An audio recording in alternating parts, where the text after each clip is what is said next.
Bueno, pues buenos días a todas y a todos. Vamos a dar comienzo a la conferencia sobre globalización, expulsión y horizontes de la democracia que va a impartir Saskia Sassen en conversación con Natalia Rivas. Tengo el honor de presentar a Saskia Sassen, profesora de Sociología de la cátedra Robert Linden en la Universidad de Columbia, entre otros muchísimos cargos que no vamos a nombrar porque si no estaríamos mucho tiempo. Saskia Sassen realmente no necesita presentación. Sí, claro que necesita. Su obra es internacionalmente conocida y reconocida. Entre los trabajos que han tenido más impacto me gustaría destacar el libro The Global City, publicado en el año 91, en el cual ella va a desarrollar el concepto de ciudad global y que de alguna forma pues es un aspecto clave, ¿no?, en su obra, ¿no? Otro aspecto fundamental va a ser reside en los estudios que ella ha realizado sobre las cuestiones de poder y la desigualdad derivados de los procesos de globalización. Bien, en 2013 Saskia obtuvo el Premio Príncipe de Asturias en Ciencias Sociales, que sabéis que es un premio muy reconocido en nuestro país. Y bueno, pues yo quería agradecerle muchísimo el haber aceptado nuestra invitación para poder compartir con nosotras y nosotros pues este espacio que recién estamos creando del CISPAC, ¿no? Con un reto fundamental que yo creo que ella nos va a poder aportar dentro del trabajo que está realizando y ha realizado. Esta conferencia va a ser en conversación con Natalia Rivas. Natalia Rivas ya la presenté anteriormente, en la sesión anterior, pero para aquellas personas que no estabais aquí, ella es investigadora María Zambrano por la Universidad Autónoma de Barcelona y ha trabajado mucho en temas de fronteras, globalización, migraciones con un enfoque de género. Ellas ahora están haciendo un libro, editando un libro sobre mujeres y migraciones en Gender and Migration, mejor dicho, ¿no?, en la editorial Edward Elgar. Y bueno, pues le voy a dar la palabra primero a Natalia, que va a hacer una pequeña introducción y luego pues ya vamos a ir planteando este debate, ¿no?, y esta conversación. Muy bien. Muchas gracias, Laura, muchas gracias por todo. Muchas gracias también a las personas que están presentes. Ya después ya hablará Saskia, que tiene mucho que decir, pero primero voy a utilizar un poquito de su tiempo. También agradecerle a Saskia, yo misma, que ha venido aquí, y le quería agradecer, ya sé que se agradece a veces más al final, agradecer con una pequeña anécdota. A ver lo que va a decir. Yo no sé lo que va a decir. No, ayer llegamos con otra compañera, con María y Saskia y yo, en el aeropuerto, y alguien reconoce a Saskia Sassen. Y las palabras que dijo esta persona, que es una enfermera especialista en psiquiatría que trabaja entre un pueblo de la provincia de Lugo y Sydney, en Australia, le dijo a ella: gracias Saskia por todo, por tu pensamiento. Le dice, por tu pensamiento. Yo creo que ya con estas gracias que nos encontramos ayer, ya es algo muy bonito para, como anécdota para agradecerte. Gracias por tu pensamiento. Y digo, madre mía, qué cosa más impresionante que te pueda decir alguien, ¿no? De que trabaja en un dominio totalmente distinto. Sí.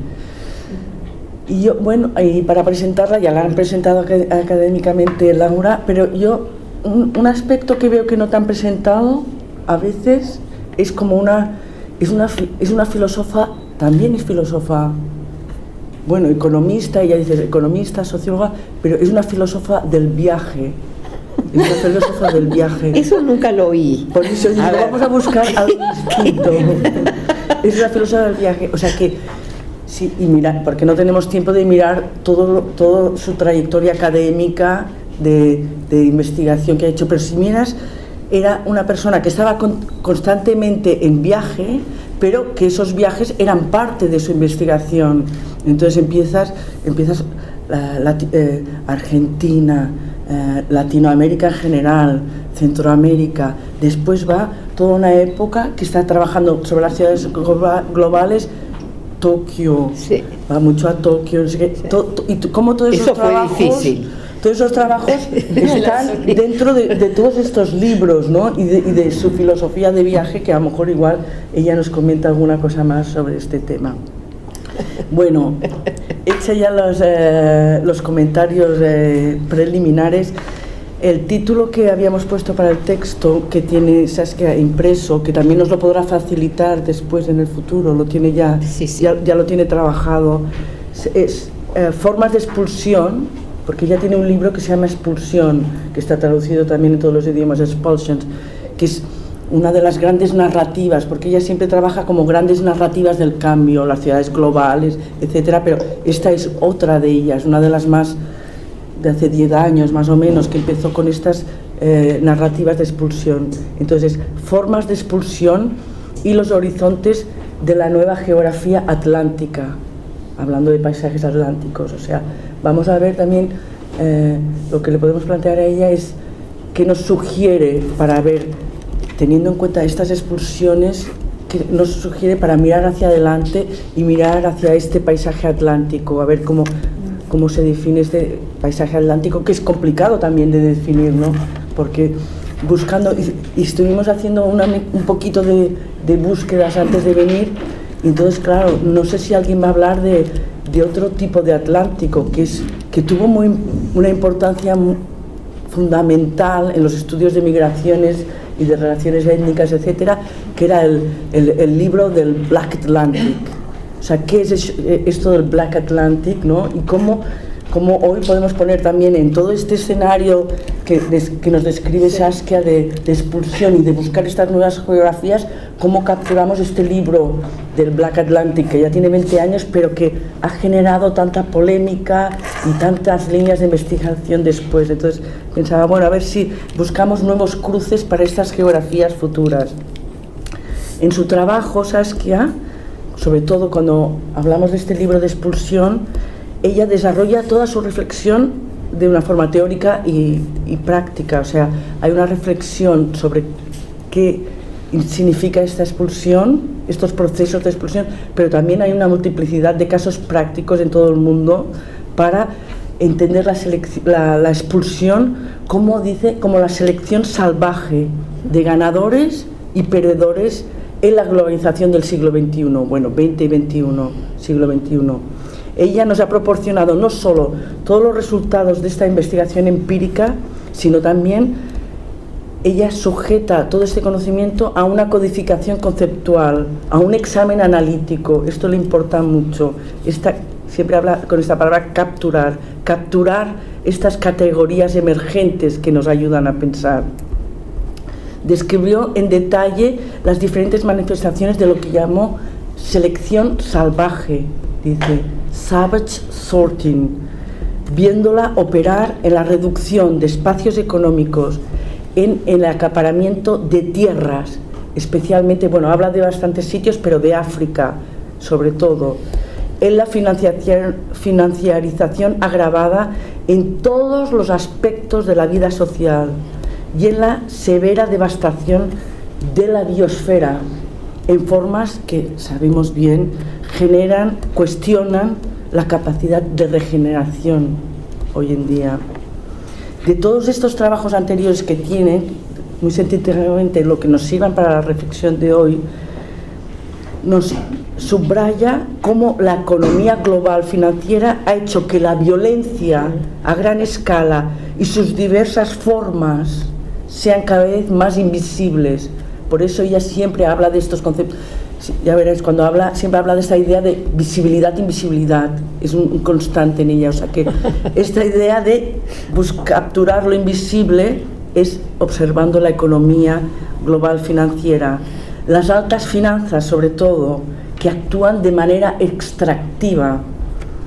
Podemos representar su funcionamiento en analogía a lo que ocurre en una mina, esa forma siempre de extraer. Centrándose ella en este concepto de extracción, continuó su investigación realizando una reflexión sobre el carácter depredador del capitalismo global moderno y sobre las consecuencias que tienen en la población, en las migraciones, también en las fronteras, en la seguridad humana de las poblaciones, en los derechos humanos de las poblaciones en un sentido más amplio. Y nos da un ejemplo de esta forma siempre depredatoria, ¿no? Usa mucho la metáfora de vestirse con buenas prendas, pero depredar y extraer por detrás, ¿no? De alguna manera. Y como eso lo vemos en las altas finanzas. Ella analiza estas altas finanzas de una manera que dice que hay que verlas bien porque ha estado fácilmente interpretada como una extensión del sector bancario tradicional, y no es así. Son radicalmente diferentes de las formas anteriores en su forma de operar. Ella se centra en ese examen a partir del término capacity, capacidad, una capacidad especial, admirable en su complejidad y flexibilidad, y que actúa como una de las formaciones depredadoras más poderosos del momento actual. Y tiene millones de ejemplos, por supuesto. Uno de los ejemplos más claros de los últimos años son las conocidas hipotecas subprime, desarrolladas en el 2000, que fue una innovación brillante que apartó significativamente del concepto original de hipoteca tal y como lo habíamos concebido siempre. O sea que eso es uno de los ejemplos más claros.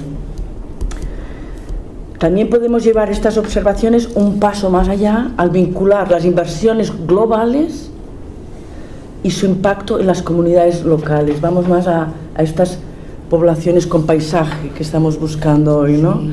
Con el aumento de las migraciones internacionales. Dice, estos dos procesos que parece que no son obvios de ponerlos juntos, ¿no? Que han sido tradicionalmente estudiados como fenómenos separados, pues en la realidad son constitutivos ambos, aunque sean muy distintos, del mismo proceso de grandes procesos de globalización. Surge en ellos un espacio transnacional dentro del cual el movimiento de trabajadores puede también considerarse, por supuesto, el movimiento de uno de estos flujos, de estos varios flujos, incluyendo también capital, bienes, servicio, información, etc. El aumento de las desigualdades de ingresos y el desempleo, el crecimiento de las poblaciones desarraigadas, la aceleración del agotamiento de los recursos naturales e hídricos, son todos procesos que forman parte de estas dislocaciones de desencaje, dislocaciones socioeconómicas y ambientales de nuestro tiempo, y que no pueden entenderse plenamente en los términos que estábamos utilizando siempre en ciencias sociales, en términos habituales de pobreza e injusticia. Este es el contexto claro de la expulsión. Debe entenderse como una forma de expulsión respecto a los medios de trabajo, al espacio vital e incluso de la propia biosfera que hace posible la vida. Una fuerte crítica está planteando aquí, una fuerte crítica de este tipo que nos permite actualizar nuestra comprensión de la economía para el siglo XXI, exponiendo un sistema con consecuencias devastadoras, incluso para aquellos que piensan que ellos no son vulnerables.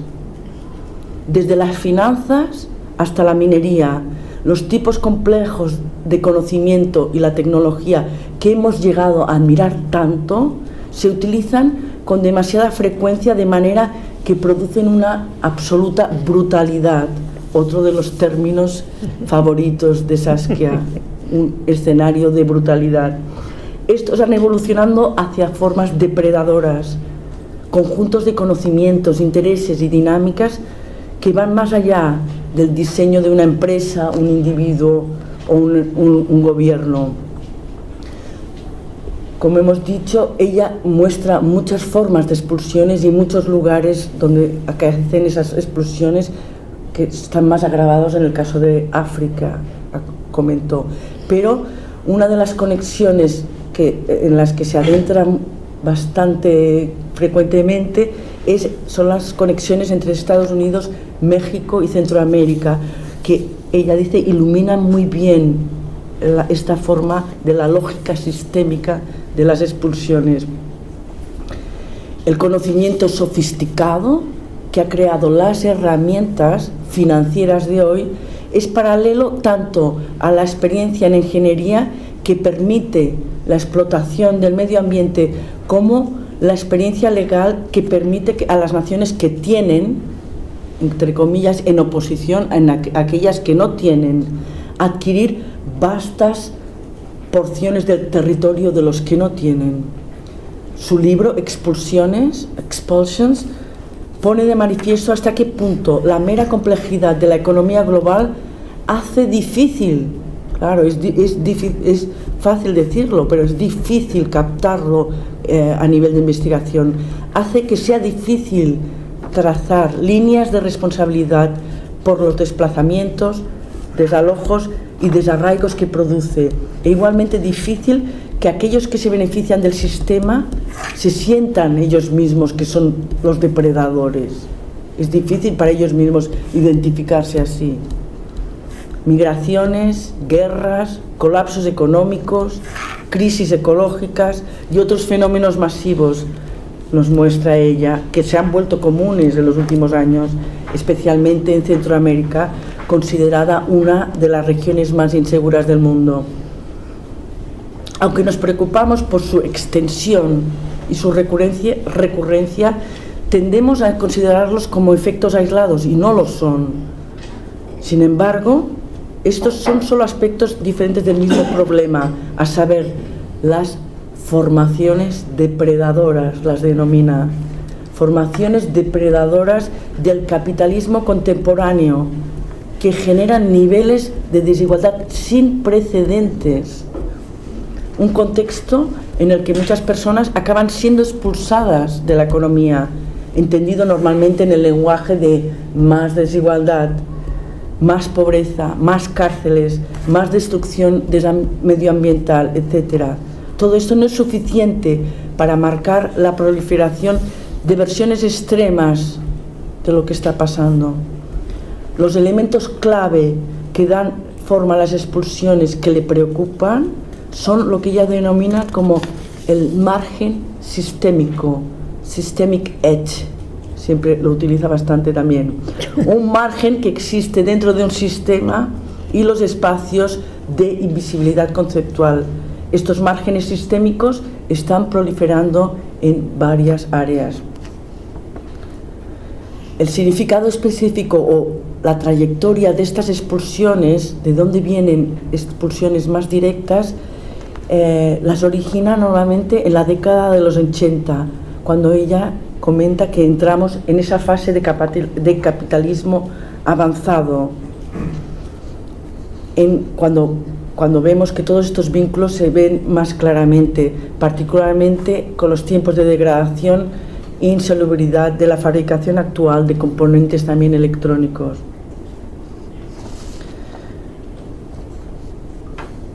Sigue también incidiendo sobre el mundo de las finanzas, dice: la construcción de este amplio dominio para las finanzas hace visible que incluso los instrumentos financieros extremadamente complejos, porque no entendemos de ese mundo, y sofisticados, pueden incluir algunas etapas muy elementales y brutales de la cadena de producción, hablando de lo que vendrá después por la tarde de la producción, así como condiciones socioeconómicas altamente degradadas que nunca asociamos con las altas finanzas, porque las finanzas para nosotros suelen ser un dominio abstracto que dependen de enormes habilidades materiales, también materiales, y trabajadores. Eso es lo que no ve la gente, materiales y trabajadores rara vez reconocidos, desde limpiadoras, hasta mineros y camioneros.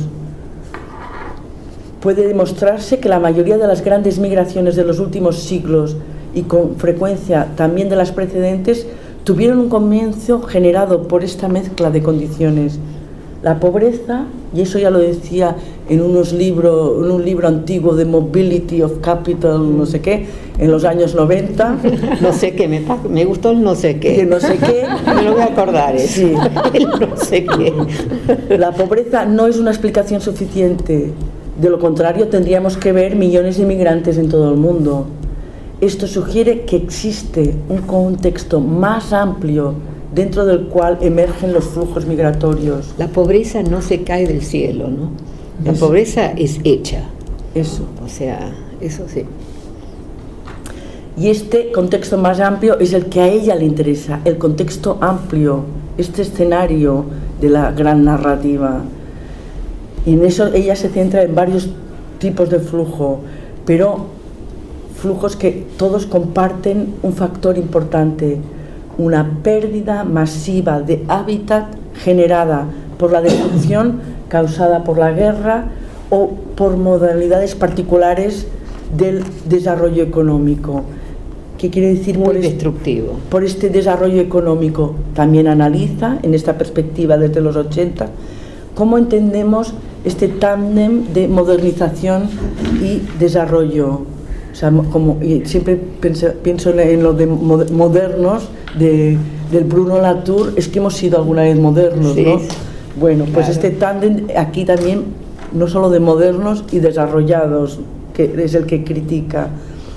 Esta trayectoria de tándem de modernización y desarrollo que ella analiza desde los años 80, ve que esto lo puedes analizar muy bien desde el sur global.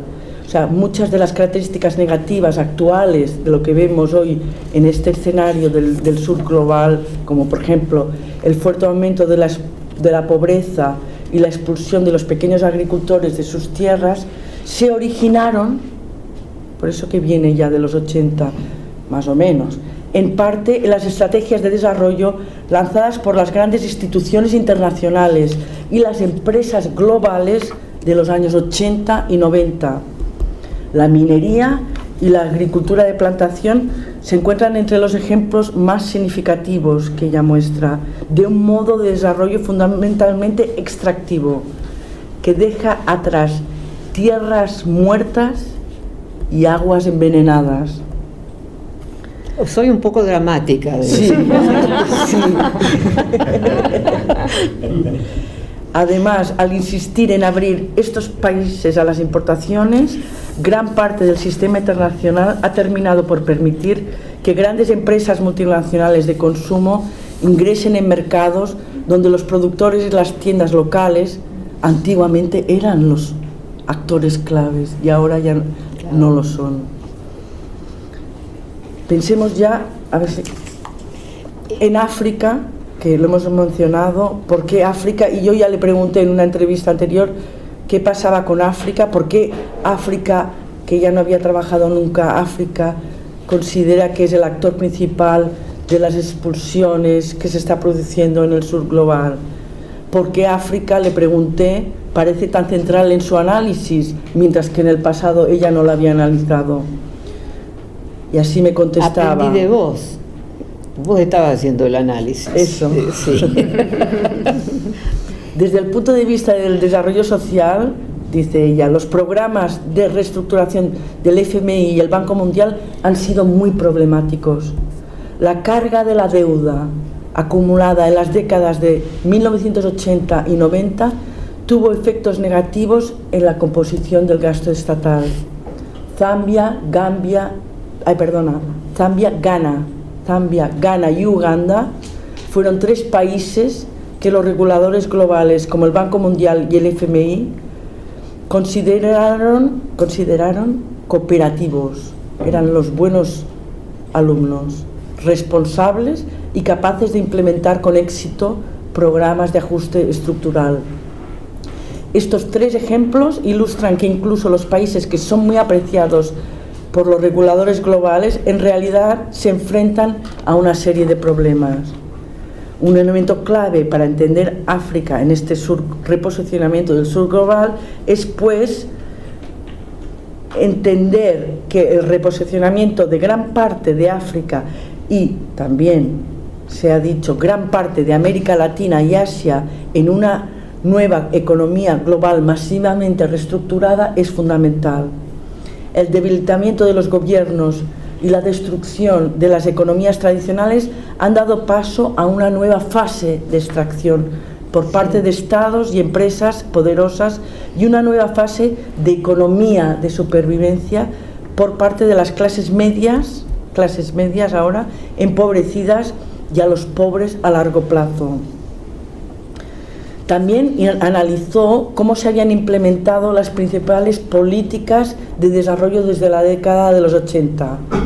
Y la atención aquí se centraba otra vez, bueno, tradicionalmente en América Latina, pero aquí se centró también en África y el papel clave de las organizaciones internacionales de desarrollo. Pero hay más intereses. Los intereses económicos europeos y estadounidenses también jugaron un papel clave en la configuración de estas políticas. Así que el hecho que más de 30 años de políticas internacionales de desarrollo en los países de origen han dejado muchos terrenos muertos debido a la minería, al acaparamiento de tierras, a la agricultura de plantación y muchísimo más. El caso extremo es África.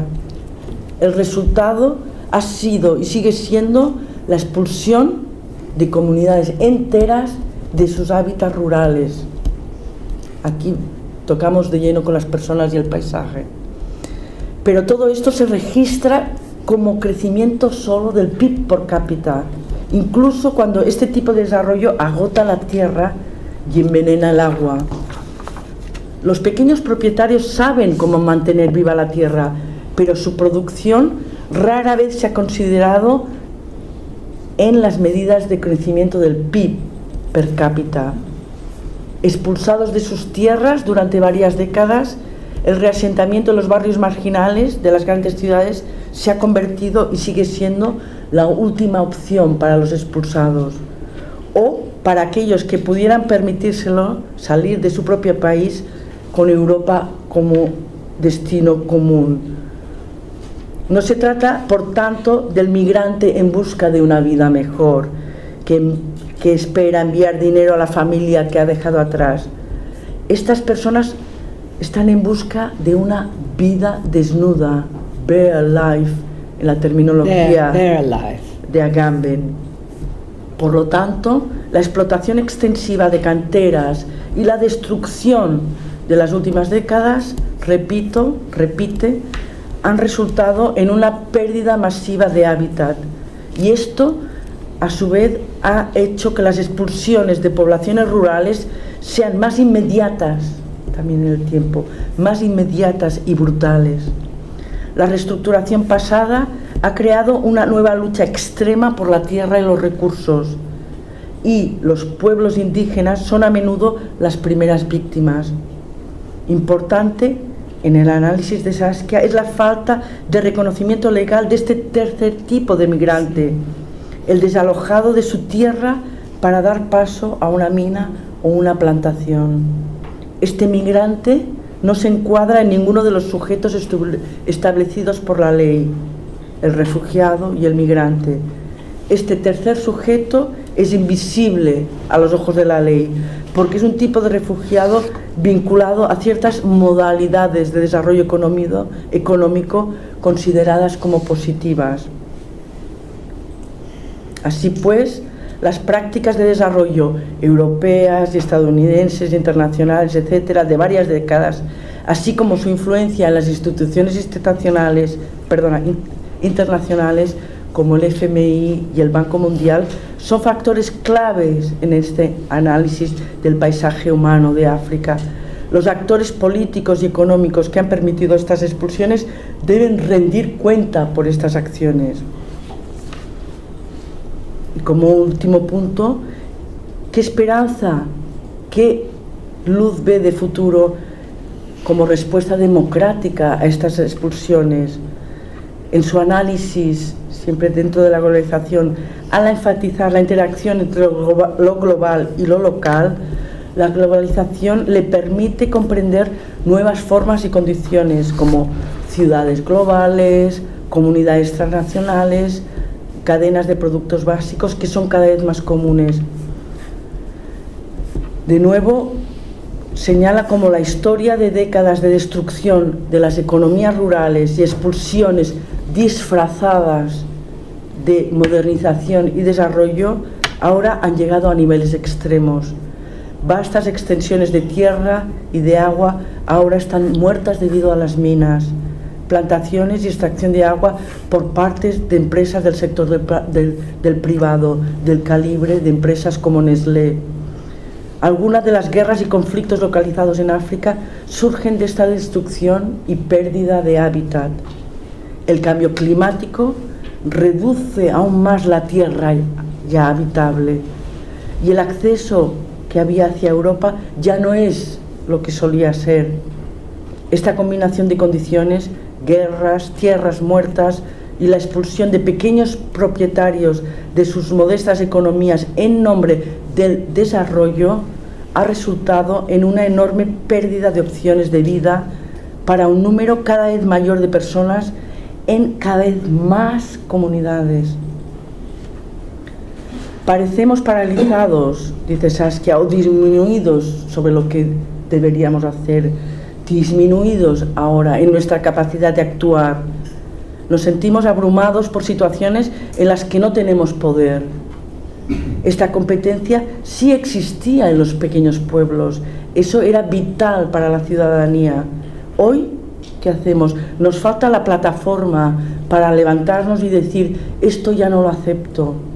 Debemos pues recuperar, buscar formas, buscar la manera y capacidad de hacernos oír, de recrear la presencia de la comunidad y su incidencia en la vida común.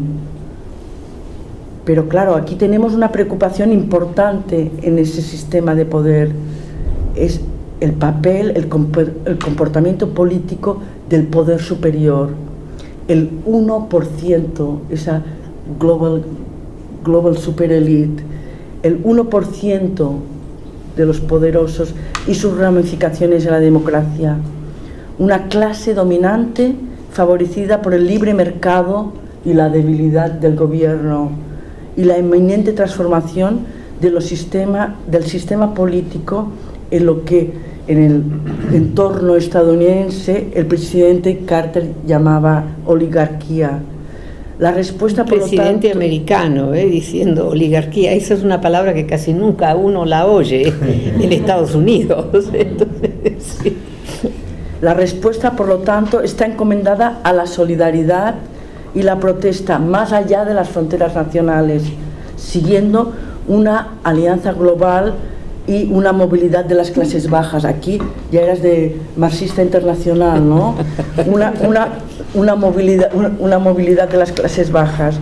Algunos ejemplos ya son visibles a nivel de protección ambiental, en el activismo de los movimientos por los derechos de las mujeres, en el activismo transnacional de los migrantes. Todos estos son ejemplos, a ver si podemos encontrar más, todos ejemplos de una globalización desde abajo, como fuerza potencial de reincrustación, embedment, ¿no? A la manera que señalaba Polanyi. ¿Hasta dónde podemos llegar, Saskia, con este escenario que nos presentas? Bueno, mira, saber algunas de las cosas que están pasando, que por ahí muchos de nosotros no sabemos que existían, eso es un punto muy importante. Creo que aquí hay mucha invisibilidad, no importa cuán visual puede ser el contexto genérico dentro del cual se dan estas situaciones, ¿no es cierto? Así que yo creo que algo tiene que cambiar, porque hay demasiada injusticia y hay tanta riqueza, tanta inteligencia, tanta gente que además quiere que haya una mayor, que los pobres no sean tan pobres, ¿no es cierto? Entonces yo creo que a mí me parece, yo como profesora también hablo con mucha gente joven, digamos, ¿no? A través de décadas.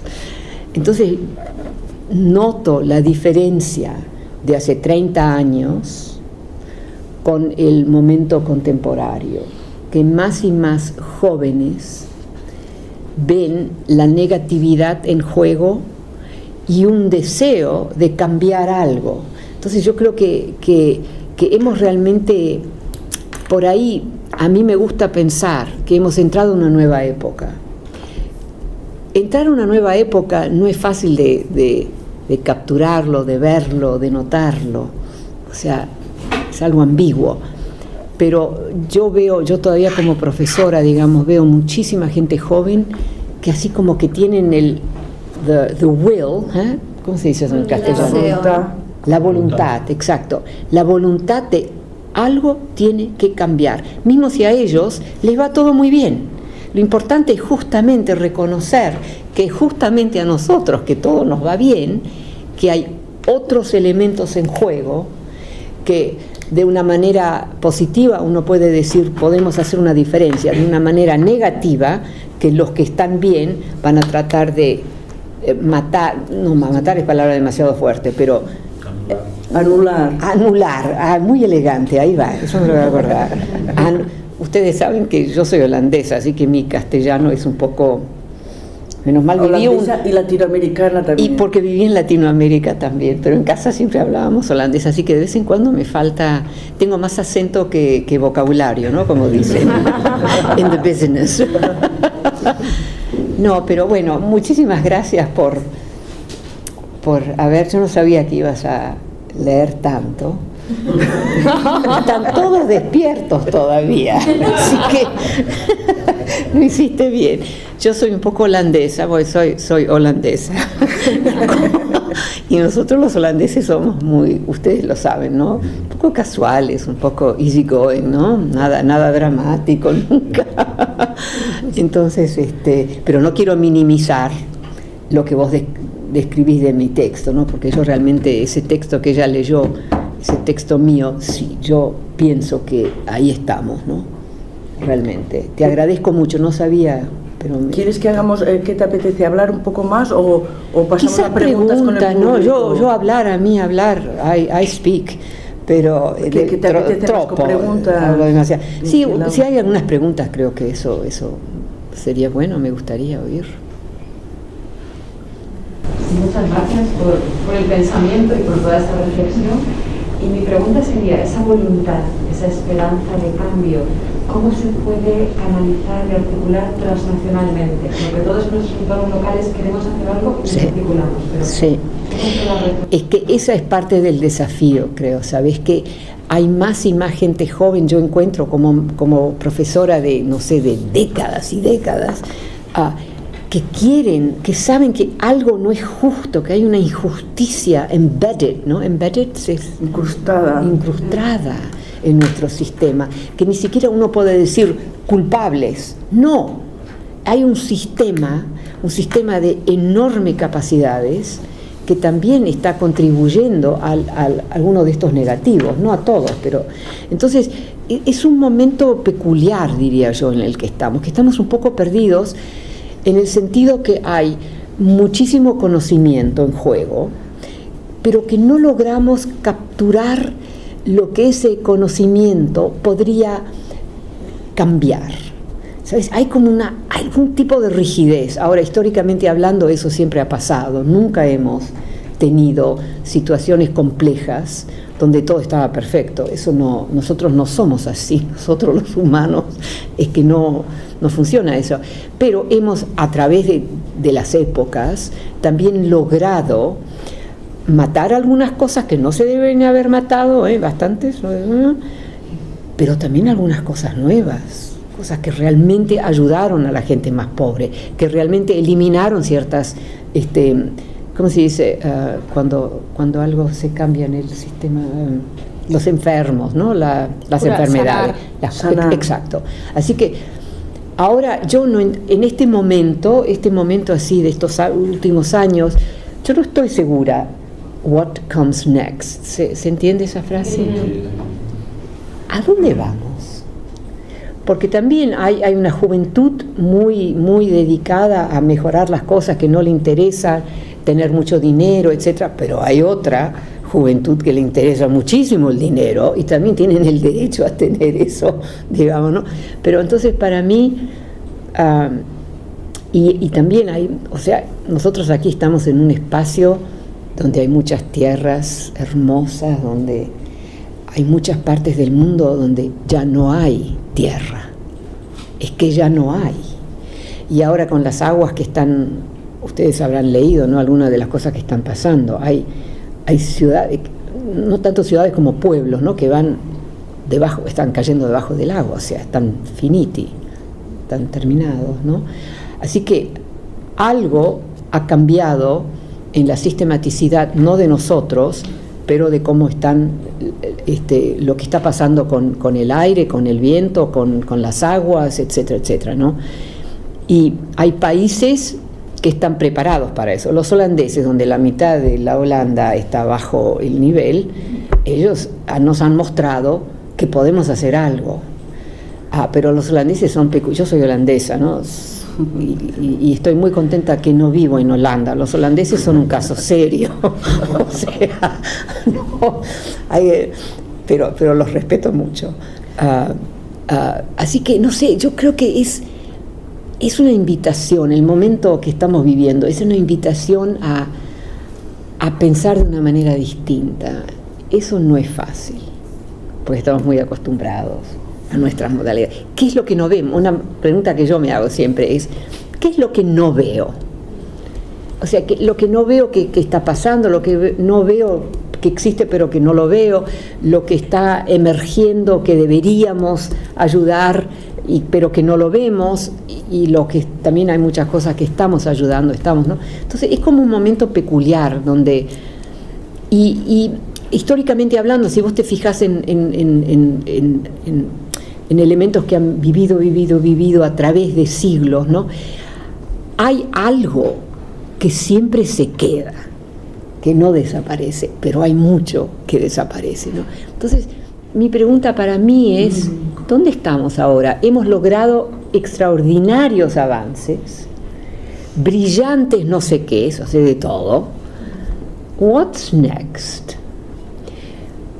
Tierras y aguas que ya tenemos menos y menos o que están problematizados, ¿no? Ese va a ser un combate abierto, creo yo, si seguimos con nuestras prácticas. Vamos a tener que cambiar muchas cosas para sobrevivir en ciertas zonas, no en todos lados, ¿no?, pero en muchas. Yo creo que algo se viene.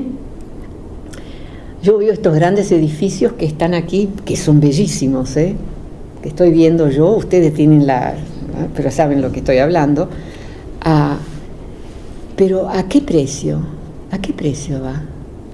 Yo con mis estudiantes, los jóvenes, quieren realmente proteger a las aguas, a la calidad de cómo manejamos las cosas, ¿no? Entonces esas nuevas, son varias generaciones, ya vienen a menudo con proyectos, ya desarrollan, tienen 18 años, 20 años, y ya están estudiando. O sea, mi universidad es una universidad también muy buena, digamos, ¿no? Eso no pasa, y es rica, no pasa en todos lados, pero están tratando de cambiar las modalidades. Eso para mí es un indicador muy importante, que hay generaciones ahora que ven que algo vamos a tener que cambiar.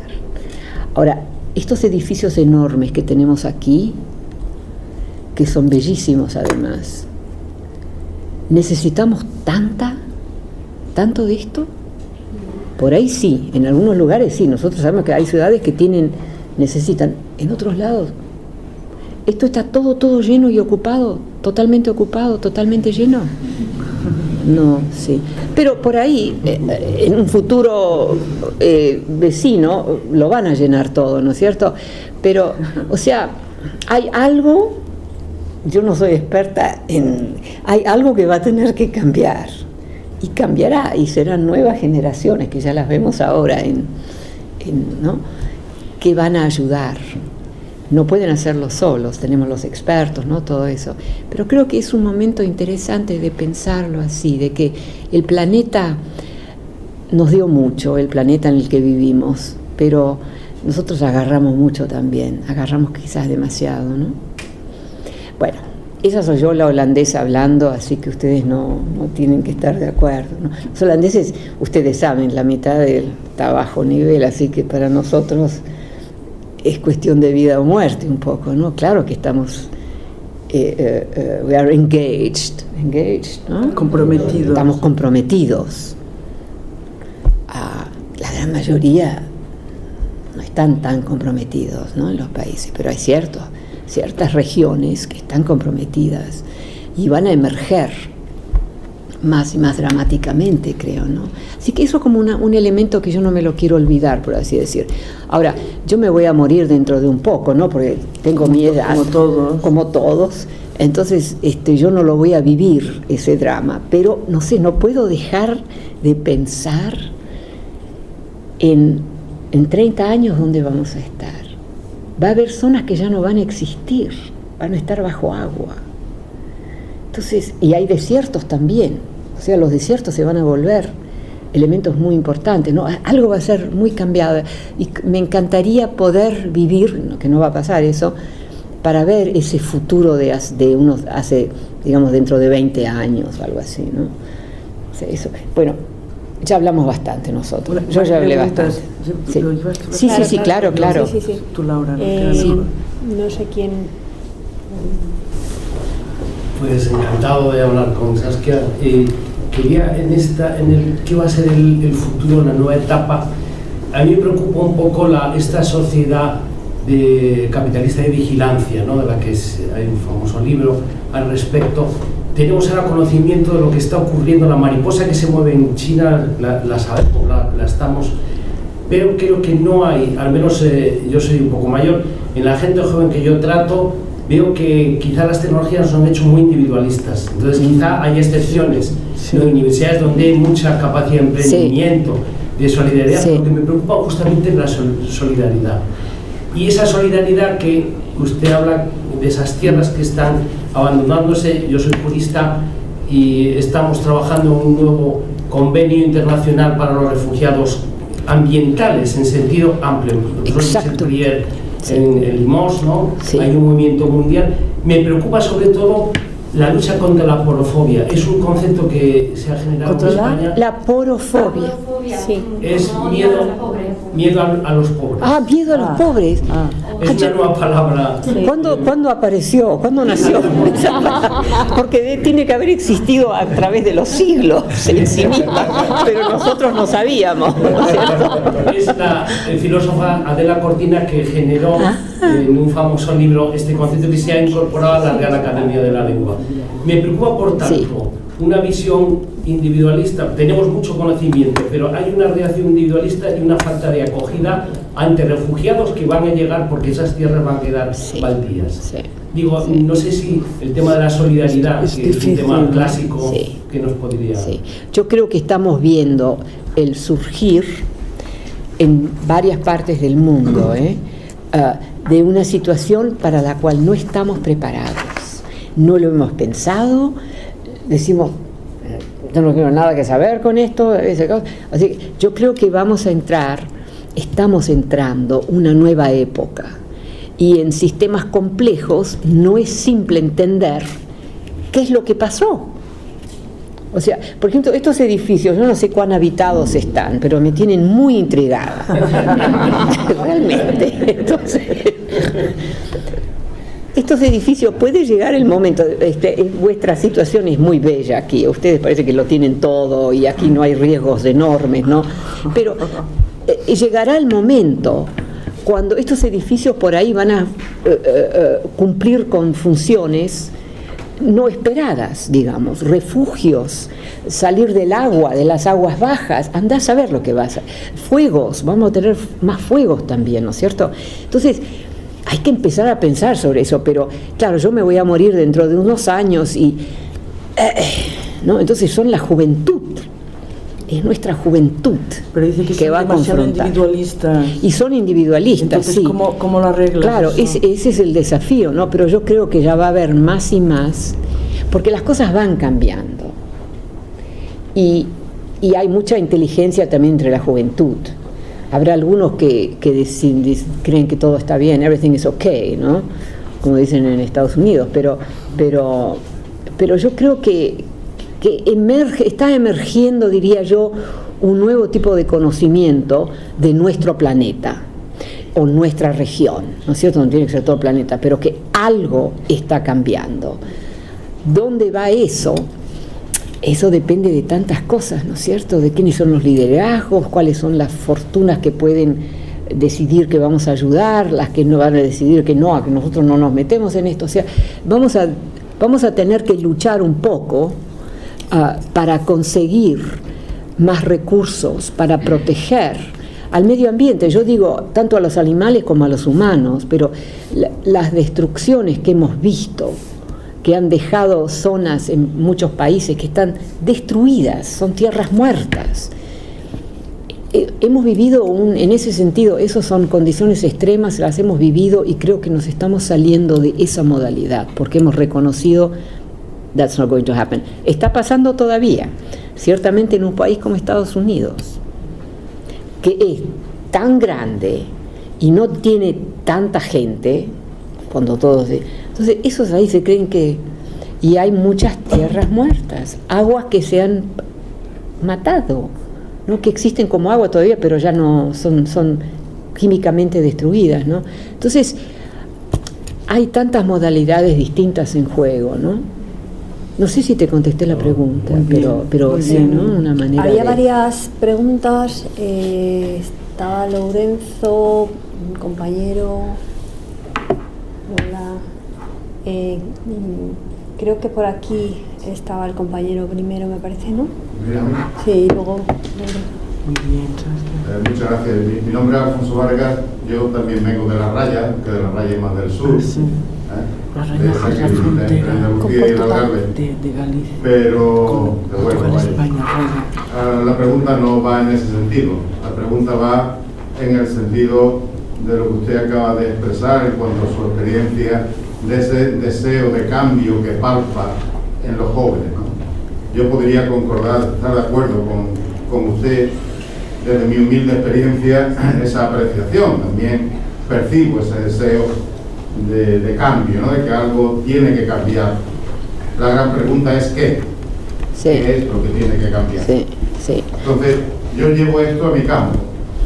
Mi campo es el de la economía, pero la economía de la empresa. Usted también es economista y en ese sentido seguro que nos puede aportar su visión al respecto. Sí. Algunas cosas están cambiando. La propia sociedad empuja a las empresas a ser más responsables en sus comportamientos, por ejemplo, ¿no? La sostenibilidad es algo que es un reclamo de la sociedad cada vez más intenso, y eso de alguna manera tiene un reflejo a nivel institucional y como presión de la sociedad, incluso de los mercados, ¿no? A exigir ese tipo de comportamientos que al final son tenidos en cuenta en las decisiones de compra. Sí. Pero al final, ya le doy mi opinión. Sí. Mi opinión como un simple botón de muestra dentro de algo que es extraordinariamente complejo, ¿no? Sí. Con muchas aristas. Mi opinión es que al final tenemos que construir una métrica del éxito diferente. Sí. Alguien mencionó antes lo del PIB, ¿no? El PIB no puede ser, hoy en día, mirando hacia el futuro, y es mi sesgo, ¿no? Mi campo es la estrategia a largo plazo, ¿no? No puede ser, esa métrica del éxito no puede ser el PIB per cápita.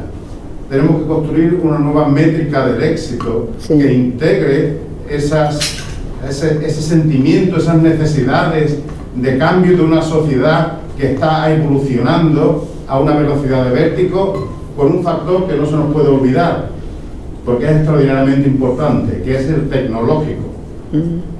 No tenemos ni idea de lo que está por venir, entre otras razones, por esa revolución tecnológica que tenemos en ciernes. Sí.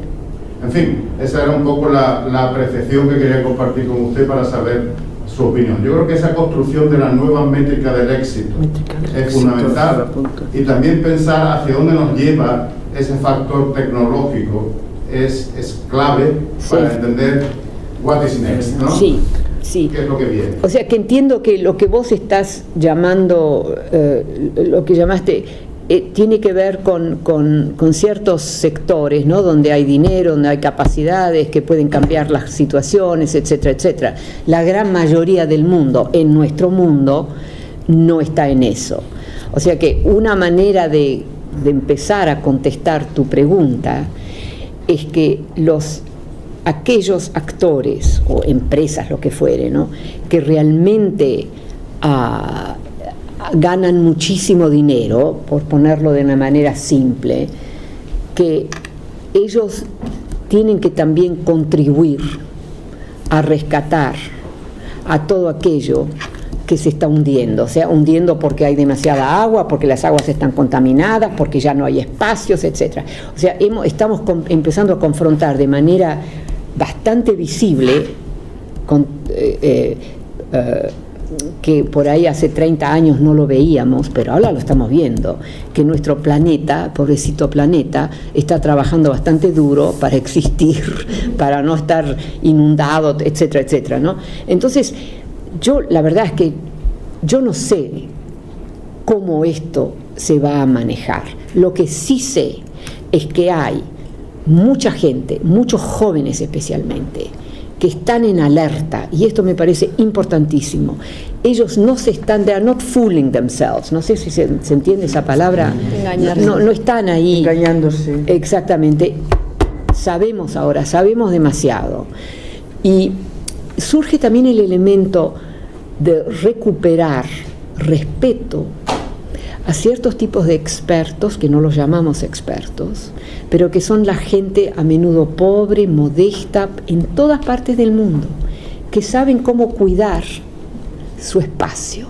Lo digo en un sentido positivo, ¿no? Las aguas que hay que proteger, esto, lo otro, ¿no? Entonces yo veo en las nuevas generaciones, estamos hablando ahora varias generaciones, ¿no? Veo, saben lo que está pasando. No es como hace 30 años cuando mucha gente estábamos todos un poco inocentes, no sabíamos lo que se venía en realidad, ¿no? Everything okay. Nada, ahora sabemos que confrontamos aguas que van y varias otras cosas, ¿no? El envenenamiento de tantas aguas también. Entonces, something will have to change. Eso está claro. Hay muchos actores que están empezando a cambiar eso también, pero va a ser muy difícil porque hemos destruido muchísimo. Eso es algo que mucha gente todavía no entiende, cuánto hemos destruido, que ya no existe. Y son situaciones muy diversas, no solamente la caída de un edificio o algo así, no estoy hablando de eso, estoy hablando de cómo se manejan las aguas y todo lo que es el Mother Nature, ¿no? La naturaleza que necesita estar en juego. Estamos, yo creo, en un momento para mí, de transición en algunos sectores que aceptan que algo hay que cambiar y el cambio va a ser bastante radical. Y no seremos nosotros los primeros que tenemos que cambiar. Exactamente, nosotros ya deberíamos... La nueva métrica del éxito. Deberíamos haber empezado hace años y años, y hubo gente que hace años y años decían, esto hay que cambiarlo, this is not going to go well. Ahora también hay que reconocer que hay tanta tierra en nuestro planeta, donde mucha gente le están dando muy muy bien, y eso también es un obstáculo un poco, ¿no? No quiero criticar aquí, pero es un obstáculo a entender que aquí nos tenemos que movilizar todos, ¿no?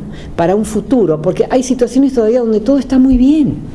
Entonces eso también es difícil de cambiar, de sugerir. Aquí hay que cambiar algo. Hay situaciones muy dramáticas ahora que venimos reconociéndolas, pero hay mucho todavía donde todo está bien. Pero ese todo está bien, por ahí es una curva, mi manera de verlo, es una curva. Algo ha cambiado y no estamos listos. Esa es como mi cosa, ¿no? Pero es difícil todo esto, no es una cosa simple y varía de una parte, de una ciudad a la otra, de un mundo al otro, ¿no?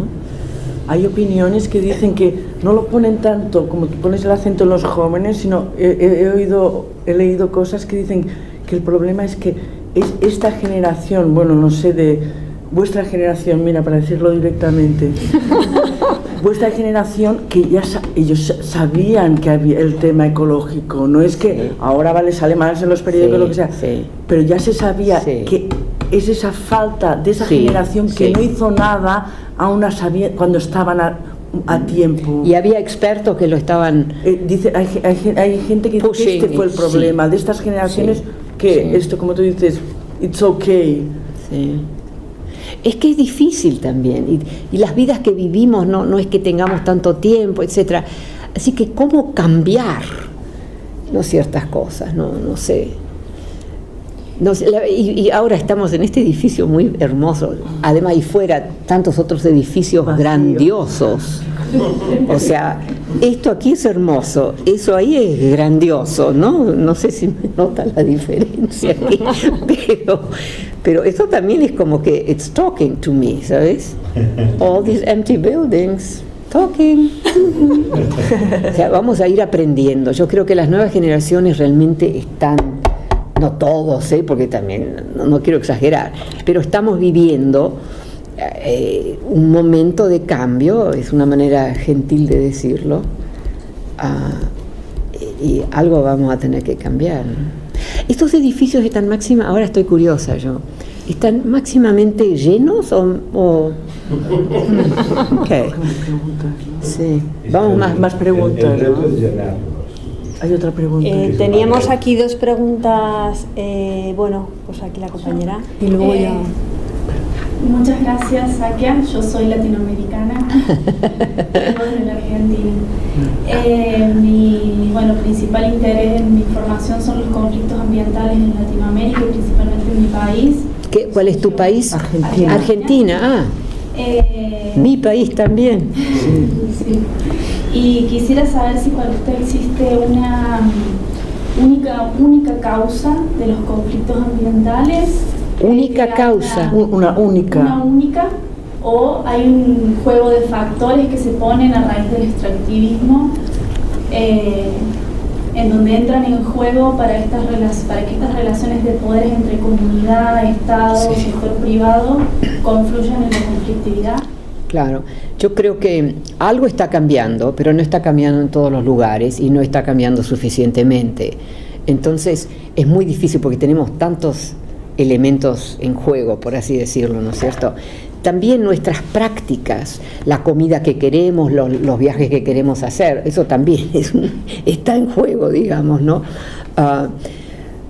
Pero hemos destruido bastante, pero también hay nuevas generaciones que están dispuestas a luchar por recuperar de maneras sanas, ¿no? Eso es muy importante, que no es simplemente vamos a construir otra casa linda. No. ¿Cómo vamos a construir? ¿Cuáles son los materiales? ¿Cuáles son los ambientes donde no tenemos que meternos a construir, ¿no?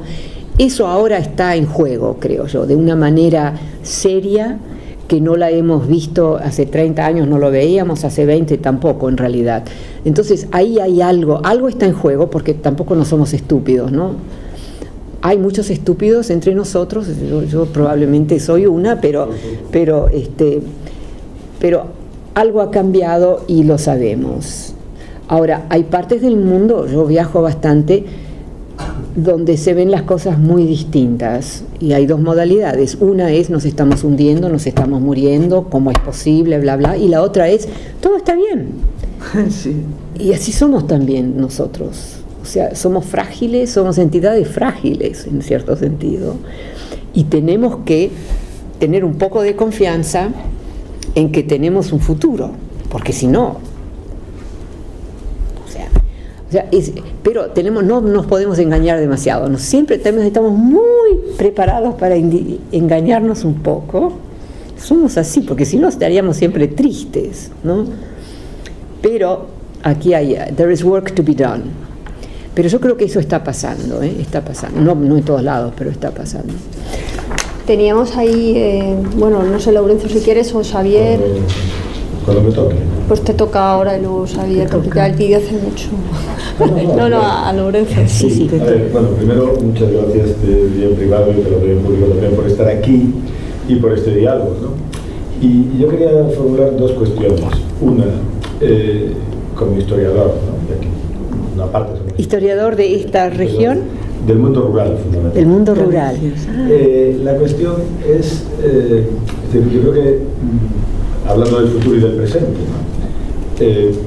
Siempre pensamos el futuro a partir del pasado. No podemos pensar el futuro. Y en ese sentido, esta idea de descubrir, bueno, esta es la primera idea que me gustaría discutir, ¿no? Sí. ¿En qué medida es así? Sobre todo porque yo solo puedo mirar para atrás, pero creo que todas las sociedades miran para atrás, por mucho que miremos hacia adelante, ¿no? En términos conceptuales y metodológicos.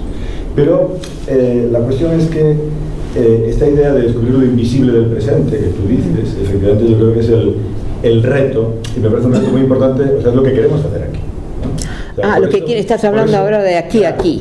De aquí, de este espacio de trabajo y de investigación. Por eso reunimos gente tan diferente, porque nosotros solo miramos para el pasado, otros solo miran para el futuro, y al final, ¿dónde encontramos el reto de lo invisible, ¿no? Es cierto que hace 50 años sabemos todo lo que podía ocurrir, está escrito en el año 73, todo, con la crisis del petróleo. Pero no se ha hecho nada porque es muy difícil romper la trayectoria, las inercias, o sea, el peso de las generaciones muertas, ¿no? Que siguen vivas. Entonces, primero, esta idea. Segundo, y a propósito de tu idea de que todo debe... O sea, es posible que todo cambie, que tal nivel de desigualdad es insufrible, ¿no? Y por lo tanto, bueno, confiamos en los jóvenes y, es decir, en Galicia diríamos, o no, depende, ¿no?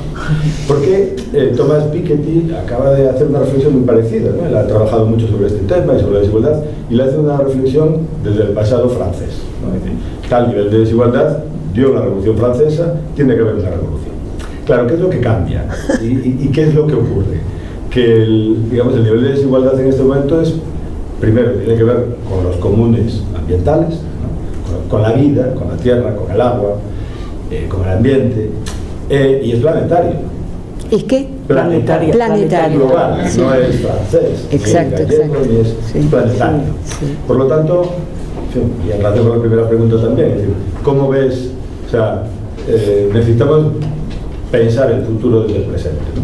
Yo no sé, no tengo capacidad, no tengo destreza para hacerlo, ¿no? Solo puedo pensar en pasado, pero tú sí que piensas, intentas pensar en el futuro, hablando de dentro de... Sí. Bueno, por ejemplo, cómo usamos los materiales, cómo comemos, cómo construimos. ¿Realmente teníamos que construir esto? Creo que todos lo tenemos claro. Y luego Entonces, no, es que tenemos que aprender, y las nuevas generaciones, mis estudiantes jóvenes, hablan así también, ¿sabes? Dicen, ¿tenemos que hacer esto? Pero tú también utilizas el pasado. Ella también siempre usa una trayectoria histórica para ver el futuro, sí, como él decía, ¿no? ¿No? Sí, verdad. Claro, son historias a menudo largas, con interrupciones, y al final algo gana todavía, ¿sabes? Etcétera. Pero yo, o sea, yo no sé dónde terminamos, o sea, eso no lo sé. Es muy difícil porque por ahí entramos una época en algunas partes del mundo, porque estamos hablando de un mundo también, ¿no es cierto? No es solamente donde realmente van a cambiar cosas. Los holandeses, porque la mitad como ya dije, ¿no? La mitad está bajo agua, tienen que estar preparados para todo. Nosotros aquí, yo no sé, no conozco exactamente cómo funciona todo aquí, pero es fácil olvidarse que cuando vos estás en Holanda, vos sabés que es cosa seria, ¿no? Hay que proteger los mecanismos que nos protegen. Aquí, en muchas partes del mundo, nos sentimos que tenemos que proteger los mecanismos que nos protegen, porque todo está bien. En Holanda no, la mitad del país está bajo el nivel del agua. ¿Te das cuenta lo que es eso? Y han inventado una modalidad, estoy segura que ustedes lo saben, pero una modalidad que no es una barrera, que es una zona larga, donde un poco de agua siempre va cayendo. Eso es una modalidad que va contra todos los mecanismos así que hemos generado electrónicamente, todo. Nada, los holandeses, que hay que darle lugar al agua, o sea, construyeron una especie de pared, pero una pared que va lenta y siempre hay un poco de agua que cae, ¿no es cierto? O sea, es una manera de entender la naturaleza. Es un poco exagerado lo que digo, ¿no? Pero saben lo que digo, ¿no? Está un poco más cerca de generar simplemente una pared powerful, poderosa, y ahí el agua, y al final vamos a perder. Eso también está pasando, ¿no es cierto? Así que en ese sentido los holandeses que dicen, está el agua y estamos nosotros, pero reconocen, está el agua. Y ahí nosotros en tantas maneras, no solamente con la cuestión del agua, pero en otras modalidades, cómo construimos, cómo extraemos, ¿no? Cómo extraemos y la dejamos morir esas tierras, las envenenamos. No, las podemos usar, queremos comer, ¿no? Las queremos usar, pero las protegemos también. Entonces, un país como Argentina que es enorme y no tiene mucha gente, se puede permitir el lujo de abusar a la naturaleza. Un país como Holanda, que va a la mitad abajo, no puede. Así que eso también son historias largas, ¿no? que vienen de pasados, no son solamente de nuestro momento, ¿no? Entonces, no sé qué dice la Argentina, no está de acuerdo, me parece. ¿Qué dijiste vos? Justo me hace la referencia a la soja. La soja. No nos estamos pudiendo dar el lujo de derrochar ninguno de nuestros recursos y sobre todo nuestra cordillera de los Andes, sí, que hoy en día China y otros estados del norte global nos están acechando nuestro litio. Sí, yo estoy de acuerdo con lo que decís, pero quiero también decir que hay mucha pampa húmeda que está haciendo desastre en los monocultivos, sobre todo la soja, el nuevo trigo transgénico. Eso es absoluto. De las vidas de mujeres con abortos espontáneos, niños con leucemia, cánceres terribles, y hoy la minería de canteras en mi provincia de Córdoba, con los cánceres de pulmones que aumentan cada día más a costa de grandes construcciones, nuevas rutas, nuevas infraestructuras que no se están viendo consecuencias. Eso es absolutamente verdad. Es grave y creo que Latinoamérica no se puede permitir más el derroche de los recursos naturales, de nuestros bienes comunes, ¿no? Yo estoy totalmente de acuerdo con eso. Es complejo, entiendo su argumento con esto de no podemos permitir, no se pueden, de que se pueden dar el lujo de quizás utilizarlo de una manera más. Pero creo que en estos momentos Latinoamérica no, y desde los movimientos feministas, ambientalistas en los que participo, por suerte, venimos hace más de 20 años ya tratando de, yo soy más joven, pero hay muchas mujeres ambientalistas que vienen con el volver a los saberes ancestrales, que es lo que absolutamente decía recién, y empezar a construir en adobe como lo hacían nuestros ancestros. El volver a esos saberes que entienden a la naturaleza y al ser humano como uno. Nosotros no podemos pensar desde Latinoamérica como la naturaleza aparte y alejada de una sociedad que la está destruyendo. Entonces, al sentirnos parte, cada vez la intentamos proteger desde las bases, aunque es muy difícil porque hay otros intereses muy grandes y un capitalismo que depreda. No, yo estoy totalmente de acuerdo. Pero en todos nuestros países también hay fallas, ¿no es cierto? Que no estamos haciendo lo que tenemos que hacer. O sea, Argentina es un país que tiene muchísimo espacio y que se permite el lujo de, todo eso, claro. Pero yo creo que también hay ahora más y más gente que entienden que así no podemos.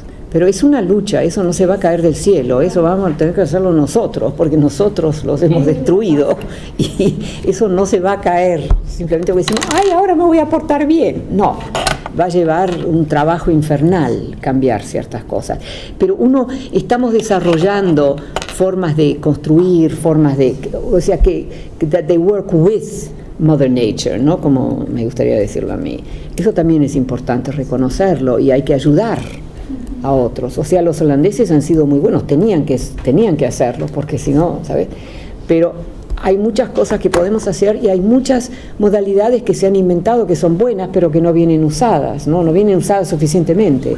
Así que hay que seguir, ¿no? Sí. Tenemos ahí otra pregunta. Sí. Xavier. Buenos días, ha sido un verdadero placer escucharte. Todas las cosas negativas, un placer. Pero yo voy a discrepar un poquito, no contigo, que es imposible, pero sí con el auditorio, ¿no? Ajá. Porque cuando hablamos de los problemas que tenemos, ¿no?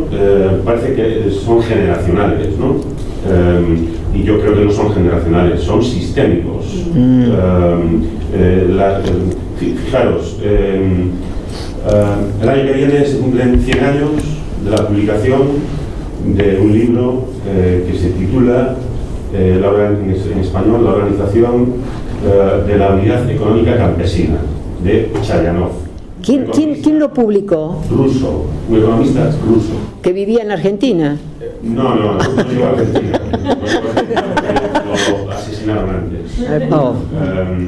El año pasado se cumplieron 50 años de la publicación de otro libro que se publicó originalmente en inglés, que se titula La Ley de la Entropía y el Proceso Económico, de un economista que se llamaba Nicolás Georgescu Roegen.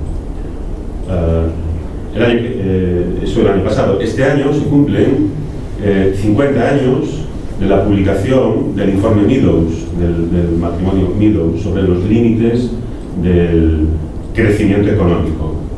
En estas publicaciones y en 1000 publicaciones más, ya se encontraban tu generación, mi generación y la generación de los jóvenes, ya encontrábamos el diagnóstico claro y contundente de que el problema es el sistema económico, político y social, no es la generación. Entonces, si coincidimos en el diagnóstico, y creo que mayoritariamente coincidimos, lo que necesitamos es la acción. Necesitamos mecanismos para acción, para trabajar. Y es bien difícil eso, ¿eh? Yo confío en la tecnología, pero no creo que la solución... no necesitamos soluciones tecnológicas. Necesitamos soluciones innovadoras desde el punto de vista social y desde el punto de vista político, y por lo tanto necesitamos mecanismos de acción, ¿no? De acción. Entonces aquí va mi pregunta, después de esta introducción, es ¿en qué medida crees que porque aquí el colega economista, yo también soy economista, hablaba de necesidad de nuevos mecanismos para medir, ¿no? Es obvio que es así. Tú en tu intervención, no sé si fuiste tú o fue Natalia quien lo nombró, nombrasteis la supervivencia, ¿no? La supervivencia. Habla bastante ella de supervivencia. Supervivencia, ¿no? En un contexto como el nuestro, donde el objetivo es crecer, ¿no? Los ministros, no sé si el que nos habló, pero todos los ministros de todos los países lo que quieren es crecer, ¿no? Es crecer. Y la supervivencia, el crecimiento es quizás lo que nos está llevando a ese colapso social y ambiental. Y la supervivencia es una forma de medir distinta, es una forma de medir quizás la felicidad, ¿no?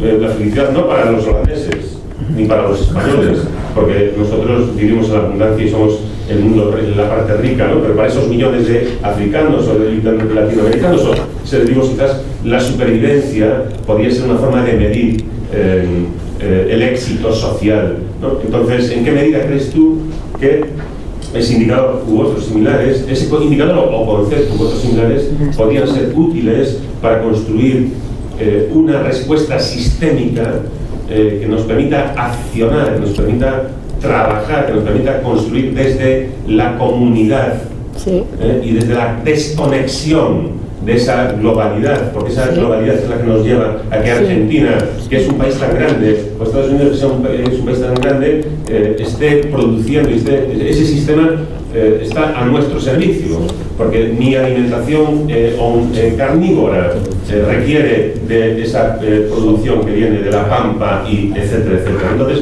que hay esa desconexión a través del desarrollo comunitario, del desarrollo local, buscando la supervivencia, podría ser algo que nos acciona. Sí, o sea, yo creo que un elemento básico es que ¿cómo se dice eso? Que lo local venga reconocido con mucha más importancia, y que los conocimientos que a veces existen en una localidad, pero que no son conocidas por los grandes medios, etcétera, que nosotros empezamos a realmente recuperar, saber nuestra ignorancia en cuanto a todas las pequeñas intervenciones que se están haciendo y que deberíamos apoyar.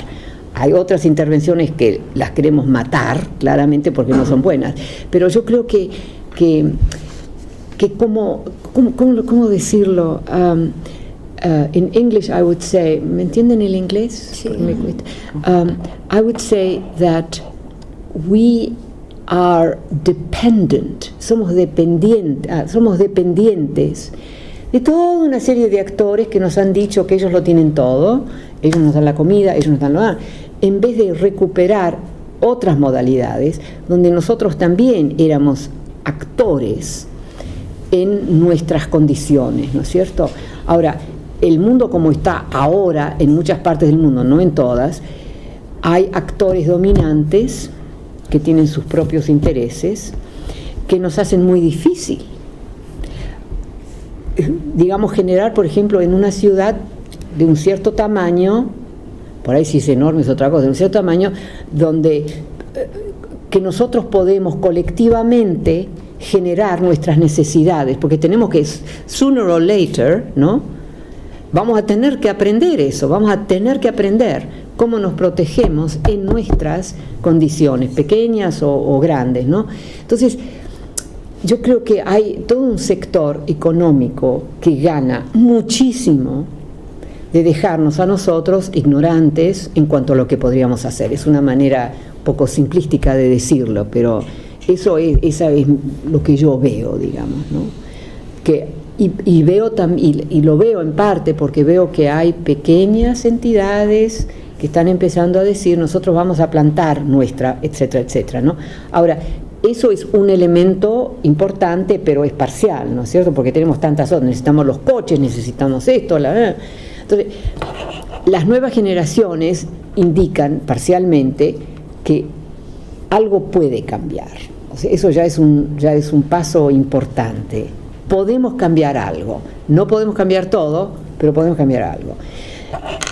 Y finalmente, la manera en que construimos es la única manera en que se podemos construir. Hay varias modalidades de construir, ¿no? Por ahí llegará el momento donde entendemos que yo no quiero ofender a nadie aquí, pero ese magnífico aparato ahí de tantos metales brillantes y no sé qué, si yo tuviera el conocimiento de lo que está en juego en todo eso, no sé cómo lo pensaría, pero una posibilidad es, necesitábamos tantos materiales de ese tipo es precioso, o sea, es realmente, it's grand stuff, yo no quiero ofender a nadie aquí, pero llegará el momento, creo, donde vamos a entender que quizás así no, o sea, no sé, pero también también hemos eliminado tantos elementos que eran vivos a un cierto punto, tipos de comida, tipos de plantas, hemos destruido muchísimas cosas, ¿no? Hay países que lo han hecho mejor que otros, pero sí. Sí. Bueno, un gusto escucharla, aunque a veces no sea tan alentador el panorama. Lo siento, sí, mil disculpas. Pero... de Costa Rica, entonces... De Costa Rica. De Costa Rica. Sí, el paraíso, ¿no? Mucho de ese panorama que se planteó hace un momento. Y entonces mi duda o mi inquietud va un poco por cómo gestionar en esas nuevas generaciones, que no necesariamente en todas partes del mundo son tan conscientes, porque en procesos de deterioro educativo reciente, en Centroamérica, hay una gran cantidad de la población joven que está quedando excluida de esos sistemas de concienciación, ¿verdad? Entonces, ¿cómo gestionar eso? Porque esa es, pues, es la población que va a mover o que mueve en el presente. A veces pensamos en la juventud como lo que va a hacer, pero hace en el presente.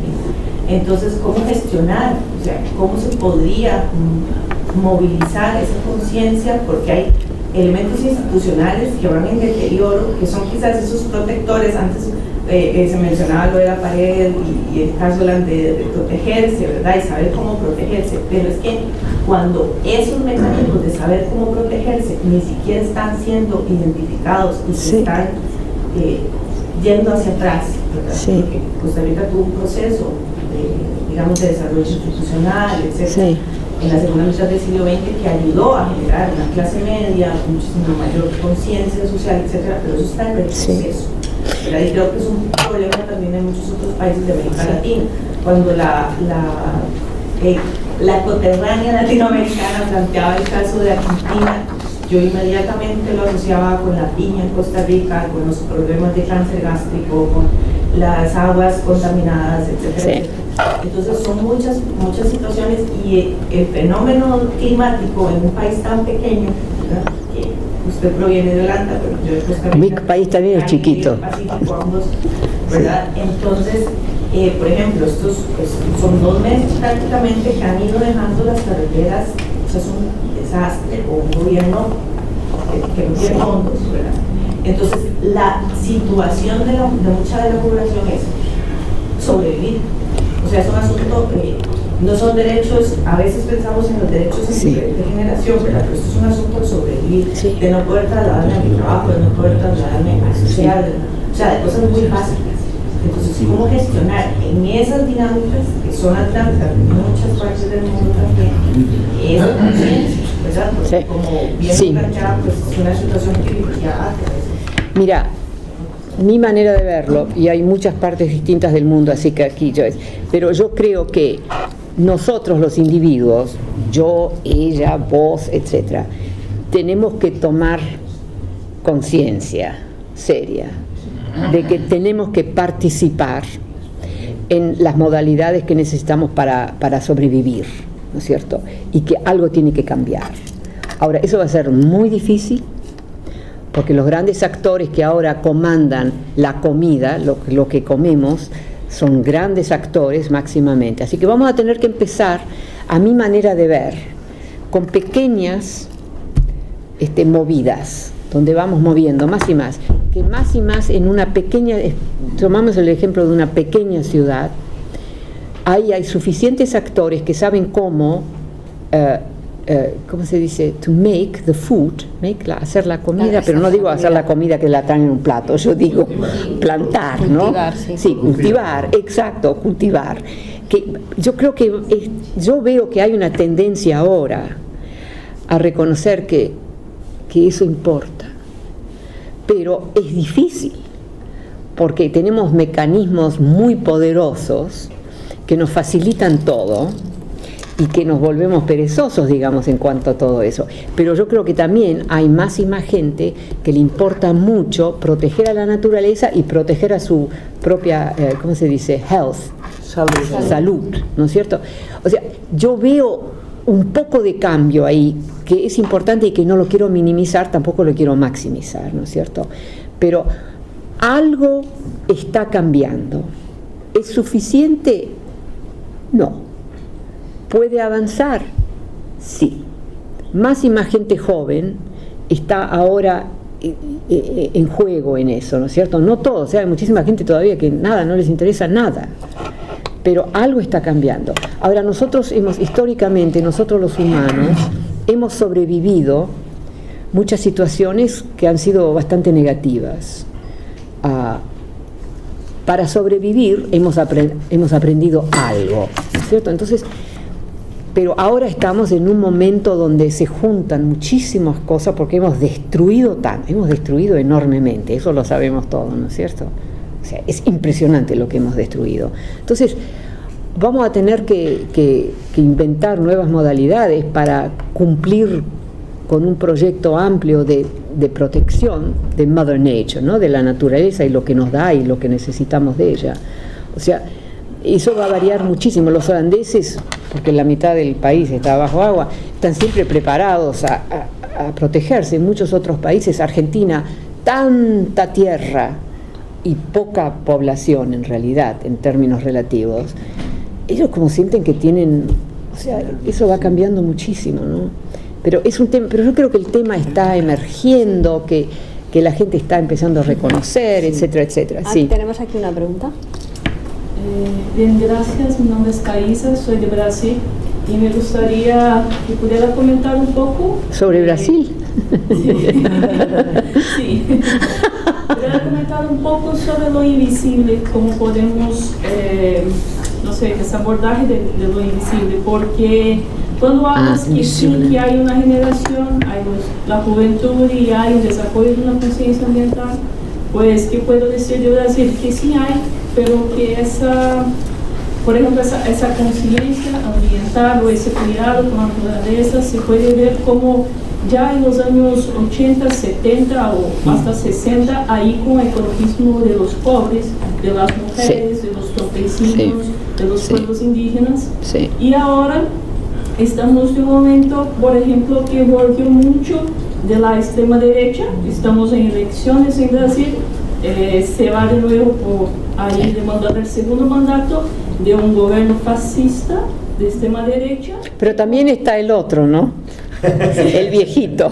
Sí, Lula. Pero son como más de 50 millones de personas que han votado en Bolsonaro y jóvenes. Entonces hay mucha gente joven. Entonces me gustaría escuchar un poco de esos proyectos, si hay, son proyectos que están en disputa por esos paisajes y por todo eso, pero que nosotros que estamos ahí como positivos en el sentido, sí hay cambios, pero que nosotros también no estamos pudiendo observar, lograr entenderlo, porque también hay muchos jóvenes que creen en este modelo de grandes impactos del extractivismo, de la soja, de todo lo que pasa en Brasil con el tema de agronegocio. ¿Que lo respetan o que lo contestan los jóvenes que estás hablando? Que también defiende este modelo, por ejemplo, de extractivismo, minería, ganadería, bueno, agroquímico, sí, entiendo. Que bueno, que es un proyecto de muerte. O sea, nosotros somos exhibit number one, nosotros los humanos, que sean buenos humanos, malos humanos, no importa, pero aquí estamos. Nosotros usamos una cantidad de materiales de Mother Nature, lo que ella, Pachamama, impresionante. Pachamama. Estamos tratando de, por ejemplo en Holanda también, ¿no? Estamos tratando de aprender otras modalidades que son menos destructivas, sí. La gran mayoría todavía no tienen ni siquiera los recursos. O sea, estamos problematizados, ¿no? Es una manera de pensarlo. Aquí hay un desafío que va aumentando, no está disminuyendo, va aumentando. Entonces, pero en small pieces, en pedazos chiquitos, vamos cambiando un poquitito aquí, un poquitito acá. ¿Es bastante eso? Hell no, no es bastante. Vamos a tener que desarrollar modalidades. Lo hemos hecho históricamente en muchas maneras diversas. Los profesores, aparecen los profesores, ¿no? Las universidades, tantas cosas que hemos hecho. ¿Podemos hacerlo con la cuestión climática? Sí. ¿Estamos dispuestos? Pero ella te comenta esto, los 50 millones de jóvenes que votan Bolsonaro, te ha preguntado. ¿Qué haces con eso? No lo voy a contestar. Bolsonaro es Bolsonaro. No necesitamos analizar. No, es para que veas otra idea de los jóvenes. Y bueno, sí, pero es que los jóvenes son humanos y ¿qué vamos a hacer? O sea, pero esperamos que yo como profesora me encanta ayudarlos a entender que Bolsonaro no es una buena elección, pero ellos van a respetar lo que yo digo. Yo no puedo decir o vas con Bolsonaro o yo te expulso aquí. No, o sea, pero lentamente uno, o sea, son ¿cómo se dice eso, no? Intermediaciones que son. Yo estoy siempre hablando sobre política en mis clases, o sea, pero de manera de hay que respetar, es que si no, ¿sabes? No podés. Pero algunos aprenden, cambian de posición, pero no sé si te contesté la pregunta totalmente, pero era ¿sabes? Es una de esas situaciones que sí, no es fácil. Tenemos aquí otra. Sí.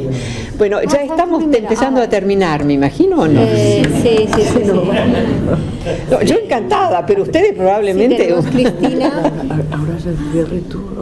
Sí, pero hay unas. Ellas están hablando, no sé de qué. ¿Estás cansada? ¿Qué? ¿Estás cansada o...? No, yo cansada no. Ah, vale. Yo estoy lista para luchar, pero tampoco... Hacemos dos preguntas más. Dos preguntas más. Bueno, dos preguntas más. Muy brevemente, porque ya hice una pregunta antes, quería introducir un punto crítico sobre esa esperanza en los jóvenes, ¿no? Porque... Yo no soy experta sobre los jóvenes, digamos.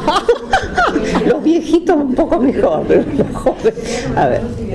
Incluso en regiones del mundo muy desarrolladas, los jóvenes tenemos una situación muy precaria. Se habla del privilegio que tenemos, o de acceso a la abundancia, que es un año, a lo mejor se muerde un pedazo de abundancia, al año siguiente se está en riesgo de pobreza. Entonces, la fragilidad eso está aumentando, de los jóvenes no permite que puedan ser quitadas las fuerzas de cambio que sí desean realizar. Desean realizar el cambio, pero están en una situación de precariedad y fragilidad que no les permite hacer. Eso es muy serio. Está pasando por todos lados. Hay una especie de empobrecimiento que está pasando en muchas situaciones que todavía no son visibles.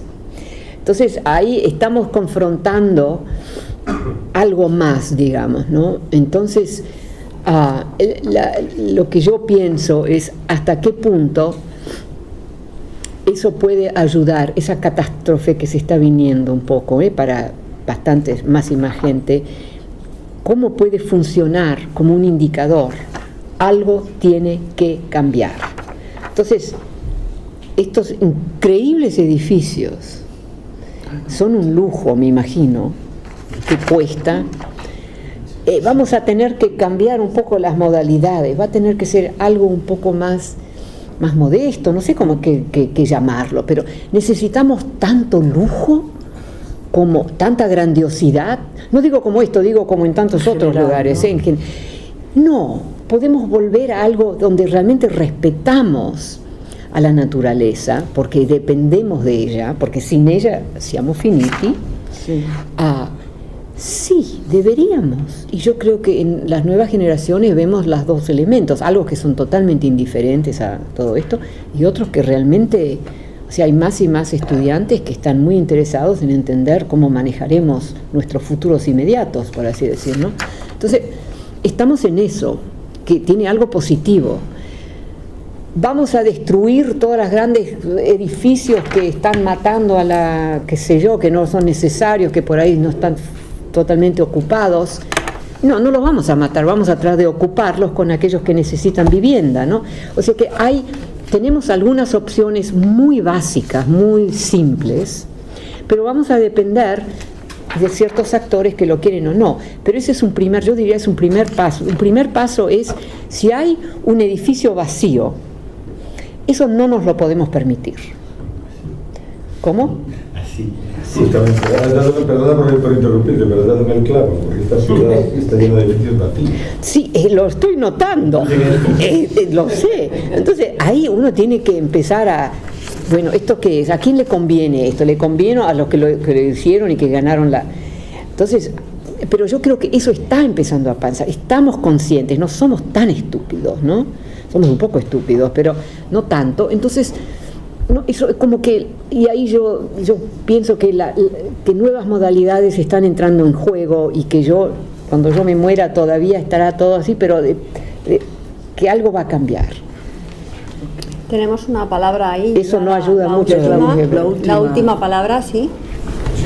Bueno, mi pregunta es que ¿cómo hacer, aparte del cambio de llenar los edificios en Santiago, por ejemplo? No, pero eso ya es algo. Sobre todo los estudiantes no se tienen que ir a vivir en una ciudad dormitorio horrible, que es el maquilladorio que está ahí al lado, y no saben qué es el maquilladorio, ¿no? El caso es que... Pero esas son cosas importantes, que hay que cambiarlas, ¿no? Sí. Sí. Pero fuera de eso, ¿no? Sí. Porque hay muchas medidas de cambio ecológico que sin duda mejorarían la vida de las personas. Exactamente. Pero que en la práctica yo las veo de muy difícil aplicación. Y pongo el caso aquí en el primer mundo, en el norte de Galicia. Donde soy yo, hay una empresa que genera, evidentemente, y está estudiadísimo, problemas de cáncer. ¿De qué? De cáncer. Cáncer. Ah, de cáncer. No, Cáncer. 4.000 kilómetros allí. Y ahora esa empresa la quieren cerrar. Y todo el mundo está, y lo incluyo, a favor de la continuidad de esa empresa, que se llama Alcoa. Porque en la realidad no hay una alternativa económica en todo el territorio. Antes sí que la existía, pero hoy en día no la hay, ¿no? Entonces, si no sería más importante poner el acento en cambios económicos que sentaran las bases antes para poder realizar la transición ecológica y cerrar esa empresa, que es una empresa que fabrica aluminio, es una empresa fundamental para nada, ¿no? Más que para dar trabajo. Y luego, otra cuestión también, si no considera un problema el carácter tremendamente, no sé si todo el mundo, ¿no? Pero aquí en Europa yo lo veo claro, el carácter tremendamente urbano del movimiento ambientalista. Y pongo el caso de la abuela de mi novia, por ejemplo, ¿no? La abuela de tu novia. La abuela de La mi conoce. novia genera el 90% de lo que come y bebe en su casa. Tiene una huerta bastante grande, cría un cerdo con otras vecinas, pero un día a la semana hace una montaña con todos los plásticos que tiene y los quema, ¿no? ¿Qué es más ecologista, ¿no? La persona que vive en una ciudad completamente desligada del medio rural y de la producción de comida, o la abuela de mi novia que quema los plásticos una vez a la semana? Bueno, cuando surgen los plásticos, eso sería así. Vos sabés que ha habido debate sobre eso a través de años y años, ¿no? La cuestión de los plásticos, ¿no? Eso es un tema importante. Y hay mucho esfuerzo, no sé si te estoy contestando la pregunta que me estabas preguntando, pero hay mucho esfuerzo por parte de bastante gente, no todos, de cambiar eso, de usar otras modalidades, y eso ya lo podemos ver como un paso positivo, que el plástico basta. No, pero el plástico todavía domina en muchas partes, no cabe duda de eso.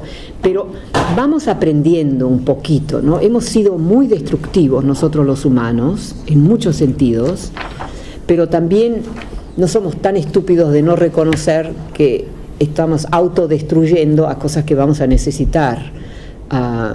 No digo los plásticos que vamos a necesitar, pero las cosas. Entonces, no sé cómo contestarte la pregunta, pero es un punto importante el que lanzás, que se abre a toda una serie de situaciones y condiciones distintas en el mundo, ¿no es cierto? Ciertos países lo han hecho mejor que otros, no cabe duda, pero todos estamos usando ciertos instrumentos plásticos que sería mejor que no usáramos.